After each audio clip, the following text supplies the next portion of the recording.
The soil here has a memory. It's something you learn when you're born to it, when its dust is the first thing you taste on the air. This particular patch of earth, 200 acres of Iowa black gold that my great-grandfather broke with a plow and a prayer, remembers everything. It remembers my father's sweat, my mother's laughter from the kitchen garden, and the weight of my own childhood footsteps.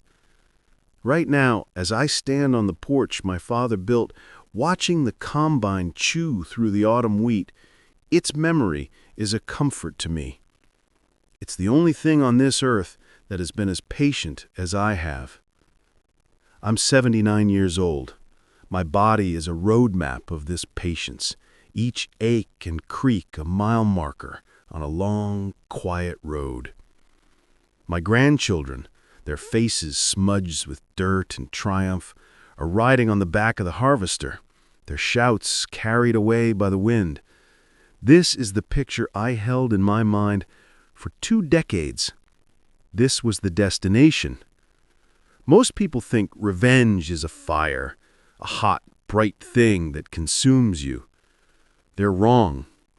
True revenge is the opposite. It's the patient, deliberate cold of a glacier, carving a landscape over a lifetime. It's the silence that comes after the storm of betrayal, a silence you fill with purpose. The betrayal didn't start with a lawyer's letter or a signed document. It started with a tone of voice. It was the way my brother, Alan, would say, "Let me handle it." 4 words that built a cage around me. "You're the brawn, I'm the brains," he'd say with that charming, lopsided grin that could talk a bird out of a tree. He was 3 years older, and from the moment I could walk, that was the narrative.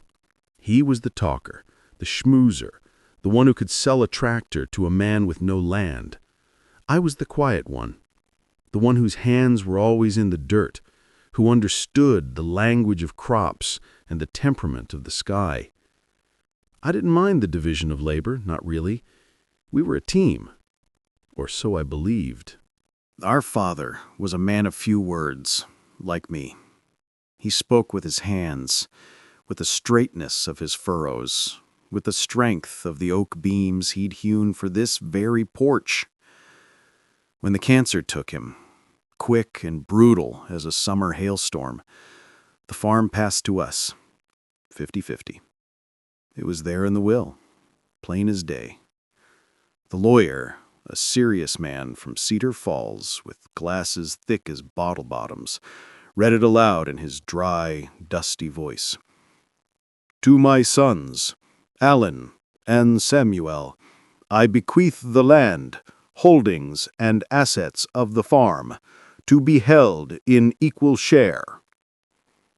I felt the weight of it, a solemn, terrifying pride. This was our legacy. This was everything. Alan felt it too, but his expression was different. It wasn't reverence I saw in his eyes. It was calculation. We were in the kitchen the day after the funeral. The smell of cold ham and sympathy casserole still hung in the air. Alan poured 2 fingers of our father's good whiskey into tumblers, a thing we'd never have dared to do while he was alive. "It's a lot, Sammy," he said, pushing a glass toward me. I hated being called Sammy. "It is," I agreed, my voice rough from disuse and grief. "The debt's not insignificant. The new harvester, the loan on the North 40, he swirled the amber liquid. You know, running a place like this, it's more than just planting and harvesting these days. It's logistics. It's navigating commodity markets, dealing with the co-op, managing interest rates. It's a business." "I know it's a business," I said, a defensive edge to my tone. "I've been running the operations for 5 years, since Dad's health started failing." "Running the operations, yes," Alan conceded, his tone placating. The physical work, and you're a marvel at that, brother. No one can deny that. But the paperwork, the finances, it's a different beast. It requires a certain finesse, a touch. He leaned forward, his eyes earnest, convincing. Look, you've got a chance here. With your share of the profits, you could get that job in town, at the agricultural supply store. Steady paycheck, benefits. You could build that little house you're always talking about. Settle down.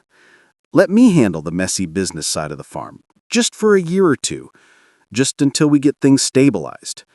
It's what Dad would have wanted, to see the farm secure and to see you secure. The words were like a sedative. They made a twisted kind of sense. The fear of failure was a real, gnawing thing in my gut. What if I couldn't do it? What if I lost everything our family had built? Alan was confident, connected. He had a way with people I knew I lacked. And he'd said the magic words. It's what Dad would have wanted. So I trusted him. Stupidly, completely, like a fool in a folk tale. I signed the papers he put in front of me. Temporary control, he said, just so he could restructure the loans, streamline things. A formality. The office was in town, smelled of cigar smoke and old wood. The lawyer was a friend of his, a man with a loud laugh and a too-firm handshake named Rick. I signed on the dotted line, my hand calloused from work, my heart heavy with the grief I mistook for doubt. I took the job at the supply store. I built my small, neat house on a 2-acre plot on the edge of the property, the one with the view of the creek. For a year, I lived a bifurcated life. I sold bags of seed and fertilizer by day, and in the evenings and on weekends, I'd work on my own land, building my future, one board at a time.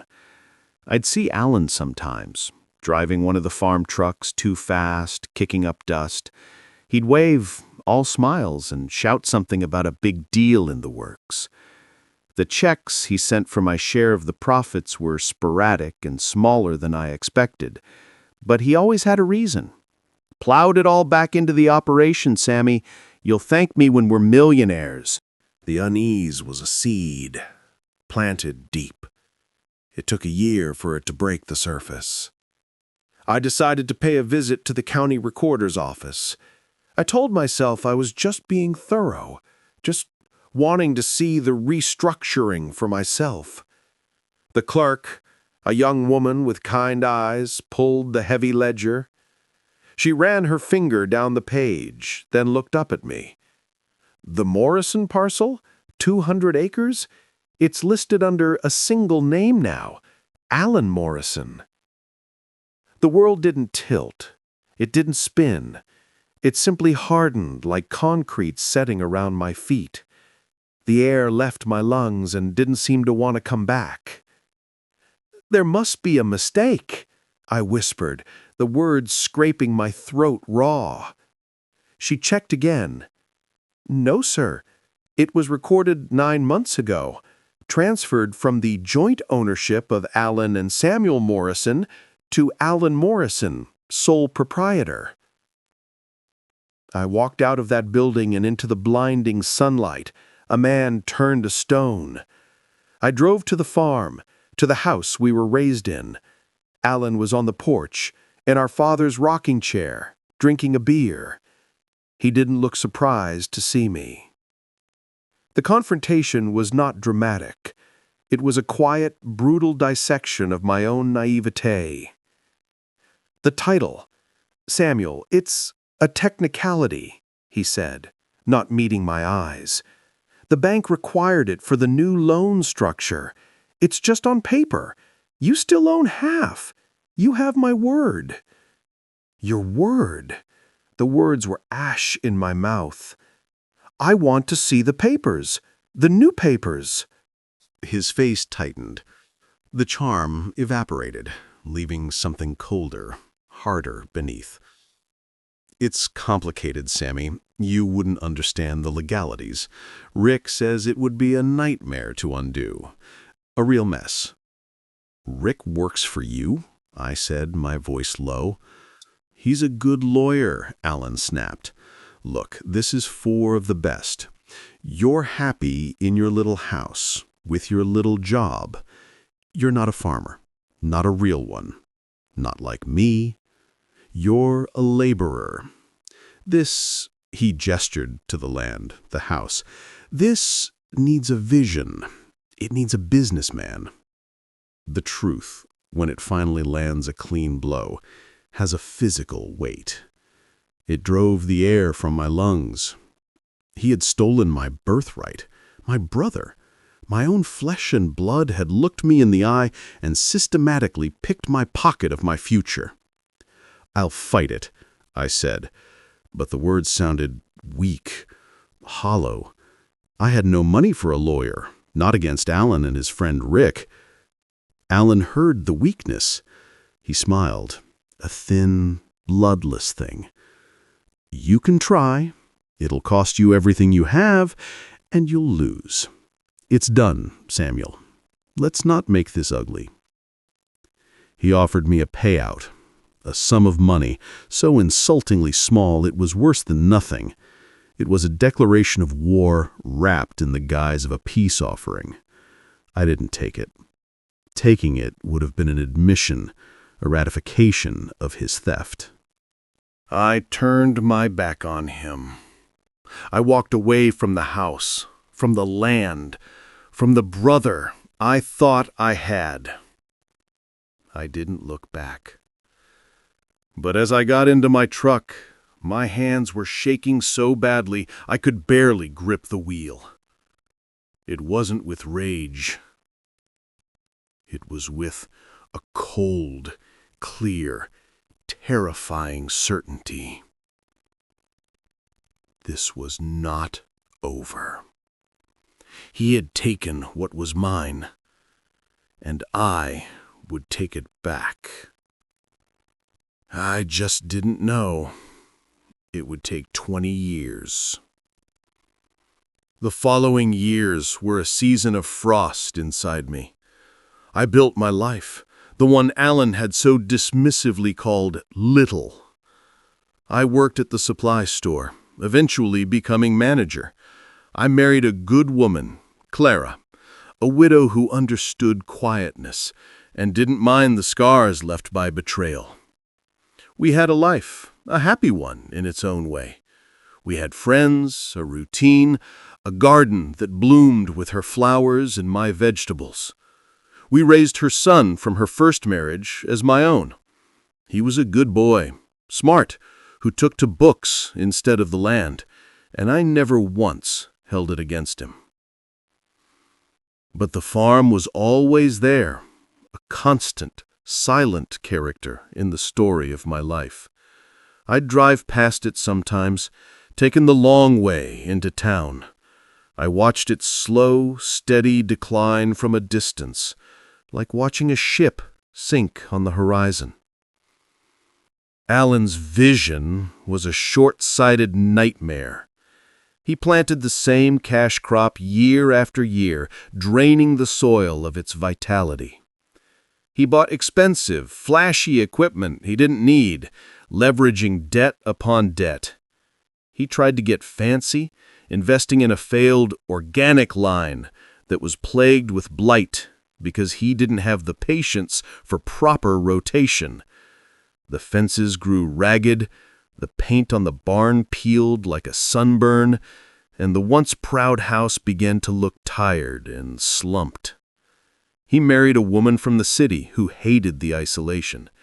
She left after 2 years, and the gossip was she took a sizable chunk of what was left with her. Alan started drinking. It was no longer a beer on the porch. It was a bottle of bourbon in the dim living room.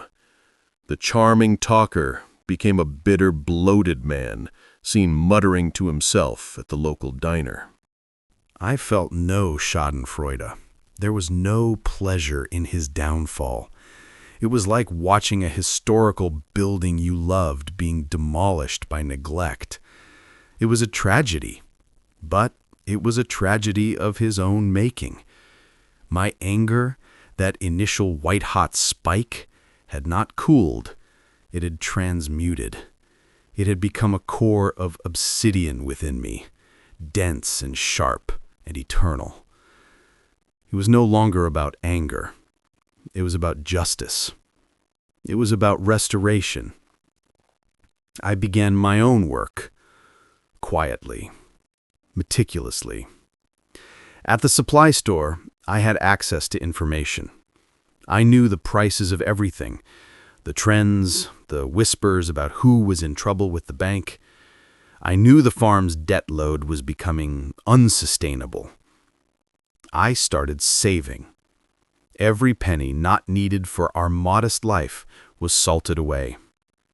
Clara knew I had a purpose, a project, though I never burdened her with the ugly specifics.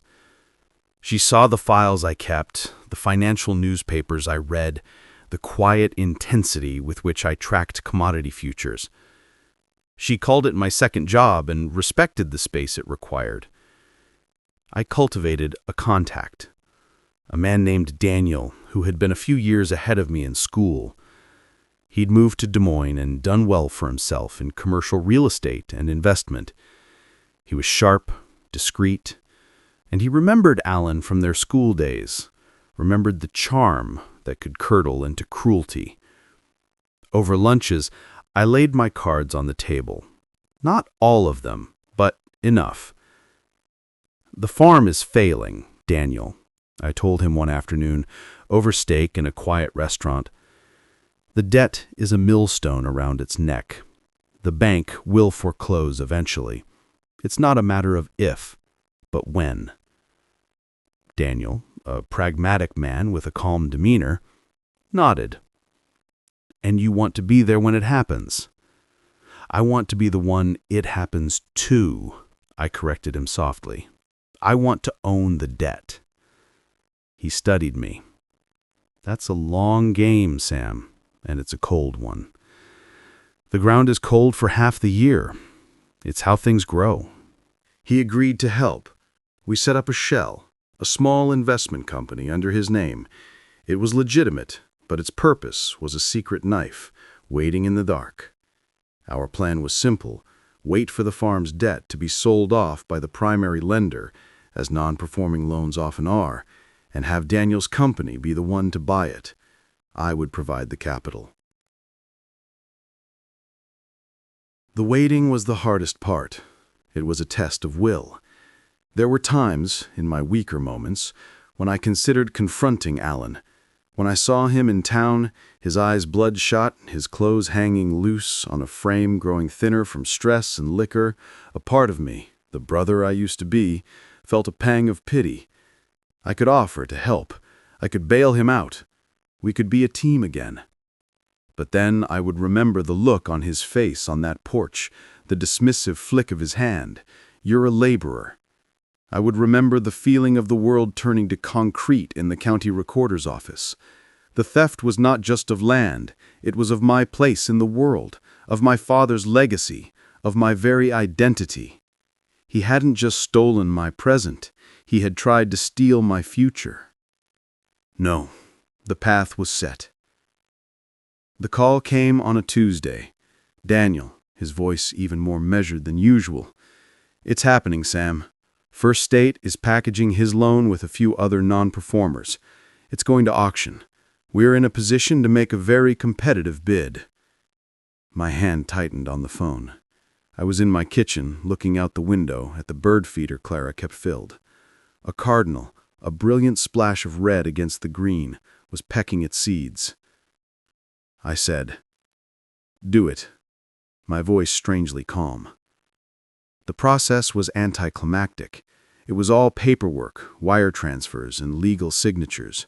There was no drama, no fanfare. In a sterile office building in Des Moines, a debt changed hands.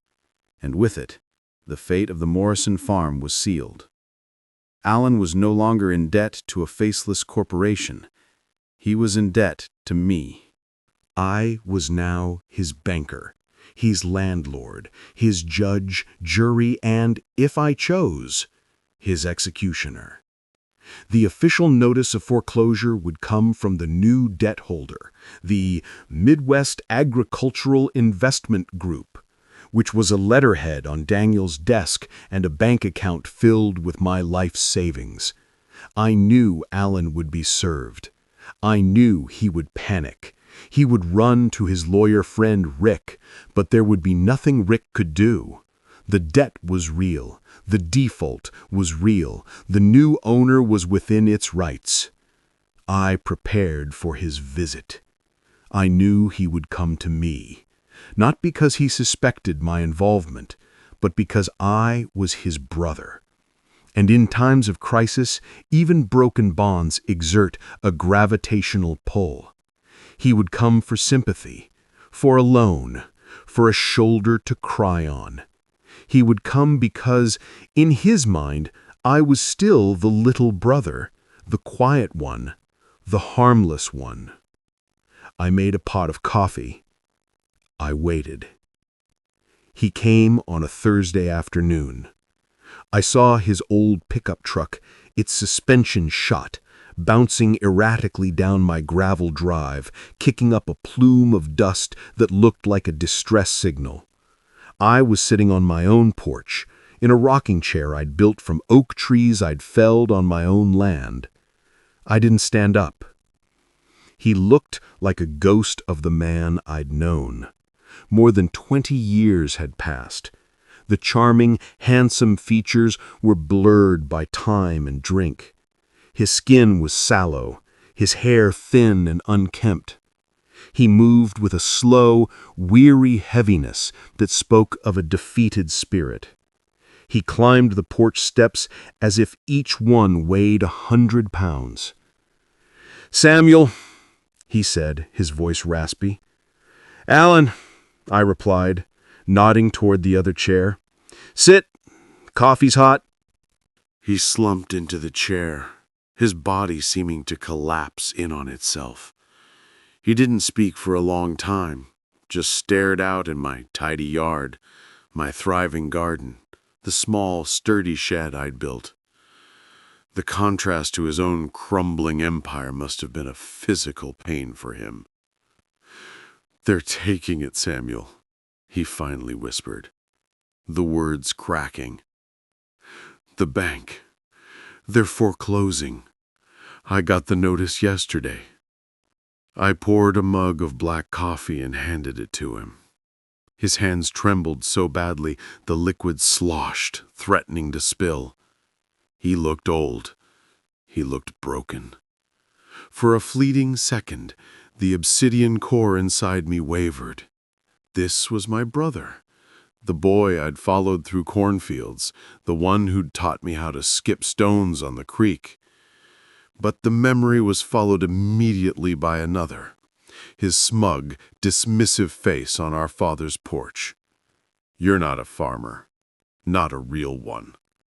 "I'm sorry to hear that, Alan," I said, and my tone was neutral, devoid of the triumph he might have expected or the sympathy he surely desired. "Sorry?" he barked, a flash of his old fire.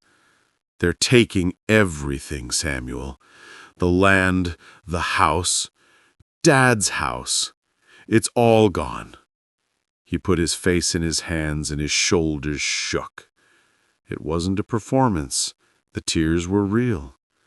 They were tears of self-pity, of loss, of a lifetime of bad decisions coming home to roost. But they were real. "I don't know what to do. Rick says there's nothing. Nothing, after all I did for that place. All the years of work." All the years of work, I thought. My work. Our father's work. You were just the caretaker who sold the family silver. "Which bank?" I asked, though I knew the answer. "It's not even First State anymore," he cried, looking up, his face streaked and pathetic. "They sold the debt to some vulture group. Midwest agricultural something. A bunch of suits in Des Moines. They don't care about the land. They'll probably parcel it out, sell it to developers. The thought seemed to horrify him more than the loss itself, the idea of the land being broken up. This was the moment. The glacier had reached the sea. The patient cold was about to make its presence known. I took a slow sip of my coffee, letting the silence stretch, letting his anguish fill the space between us. I placed my mug carefully on the small table between our chairs. Midwest Agricultural Investment Group, I said, my voice calm, flat. He looked at me, confusion cutting through his misery. Yeah. How did you... I know because... I paused, meeting his gaze directly, holding it. You're looking at the bank, brother. The change in his face was not instantaneous. It was a slow, dawning horror. His brain, fogged by panic and bourbon, fought against the implication. He blinked. His mouth opened, then closed. He looked at me, really looked at me, not as his younger brother, but as a man. He saw the calm certainty in my eyes, the utter lack of surprise. He saw the patient, cold stone where my heart used to be. The color drained from his face, leaving a waxy, pale mask. It was a more profound shock than any rage I could have mustered. You, he breathed. The word was barely audible. Me, I confirmed. The understanding was now complete. It crashed down on him, the scale of it, the patience of it. This was not a lucky break for me. This was not an opportunistic purchase. This was a plan, 2 decades in the making. He had stolen from me in a rushed, grubby, legalistic scam. I had taken it back with the deliberate, unstoppable force of geology. You bought my debt? He stammered, his voice rising in pitch. You set this up, all of it? I simply positioned myself to reclaim what was always mine, I said. You made the mess. I just waited for you to finish it. He shot to his feet, the coffee mug crashing to the porch floor, shattering, the dark liquid spreading like a stain. The tremor was gone from his hands, replaced by a violent shaking, this time from pure, undiluted fury and shame. You bastard, he screamed, spittle flying from his lips. You scheming, patient bastard! You waited for me to fail. You didn't need my help to fail, Alan, I said, still seated, still calm. You were always headed in this direction. I just made sure the land came back to someone who cared for it. He stared at me, his chest heaving. The raw hatred in his eyes was a tangible thing. It was the final ugly truth of our relationship, stripped of all pretense. I'm your brother, he yelled, the ultimate desperate defense. No, I said, the word final as a judge's gavel. A brother wouldn't have done what you did. You ended that the day you took my name off our father's land. You made us business partners. And as your business partner, I've found your management to be severely lacking. I'm repossessing the asset. He was speechless. He stood there, trembling, a lifetime of clever words and charming lies failing him utterly. There was nothing left to say. You have 6 months, I said. my tone shifting to one of cold business. "To get your things and get out. I'll have the paperwork drawn up. Any personal items left after that date will be considered abandoned." He turned without another word and stumbled down the porch steps, almost falling. He fumbled with the door of his truck, the engine coughing to life with a sound like tearing metal. He peeled out, spraying gravel, and disappeared down the road, a defeated king in a rusted chariot. I remained in my chair. I looked down at the shattered mug, the pool of coffee. There was no feeling of euphoria, no shouting victory cry. There was only a vast, quiet emptiness, like a field after the harvest. The deed was done, the account was settled, but the land remained. He left before the 6 months were up. I think the shame was too great. I heard through the town gossip, the same gossip that had once chronicled his decline, that he'd moved into a small, rented apartment above the hardware store in town. He became a recluse, a specter haunting the periphery of the life he'd stolen and lost. The day the lawyers confirmed he had vacated the property, I drove over. The key was under the mat, just as we'd agreed. The house was a tomb, cold and smelling of dust, neglect, and stale whiskey. It was full of the ghosts of our childhood, but they were faint, drowned out by the louder ghost of Alan's failure. I didn't go inside. Not then. I walked out to the porch, the one my father had built with his own 2 hands.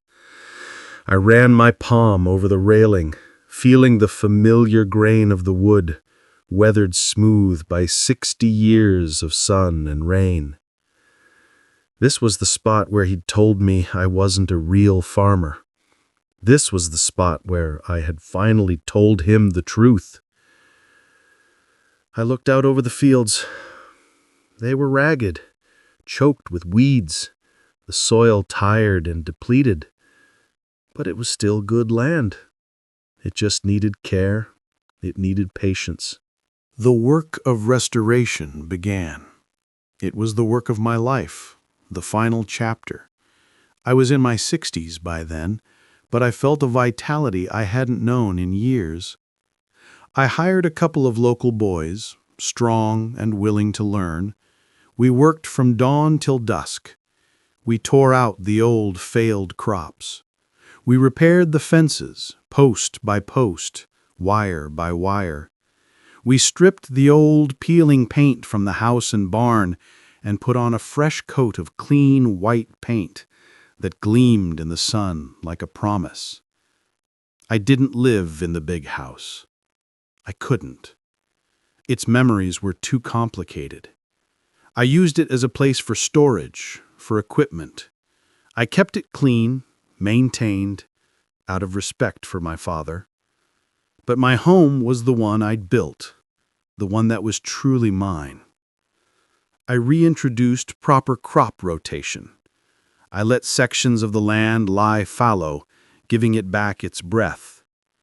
I planted cover crops to replenish the nitrogen.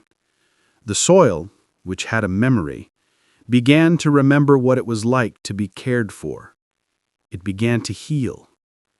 And as the land healed, so did a part of me. The obsidian core, the cold purpose that had sustained me for 20 years, began to soften, to warm in the sun. It didn't disappear, but it was no longer the center of my being. It became a story I carried, not a weapon I wielded. Clara passed away 5 years ago, peacefully, in her sleep. She saw the farm restored, saw the first few years of bounty. She was the one who suggested we involve her grandson, my step-grandson, Michael. He was a city boy, but when he came to visit, he took to the land with a quiet wonder that reminded me of myself. He's in college now, studying agricultural science.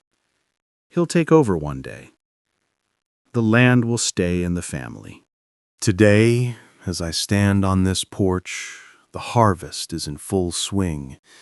The combine moves through the wheat, a steady, rhythmic beast, and the golden grain flows into the truck. Michael is driving, my own blood and sweat and patience flowing with that grain. The land is whole again. It is productive again. It is mine again. I heard Alan passed away last winter, alone in his apartment. The town gave him a quiet funeral. I didn't go. There was nothing left to say.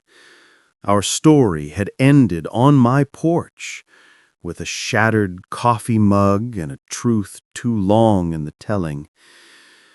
Revenge, I've learned, isn't about the moment of confrontation. That's just the punctuation. It's about the long, quiet sentence that leads up to it.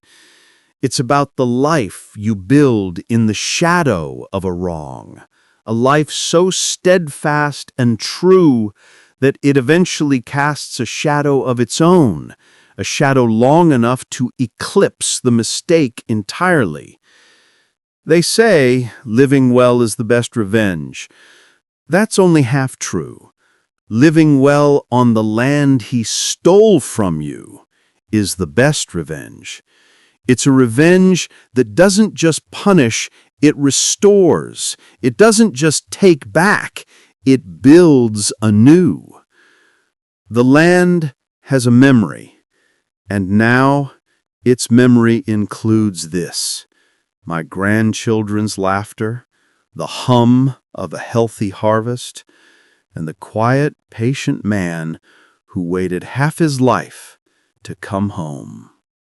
What does true justice look like when the law fails you? Is patience the ultimate weapon, or does the wait itself become the price?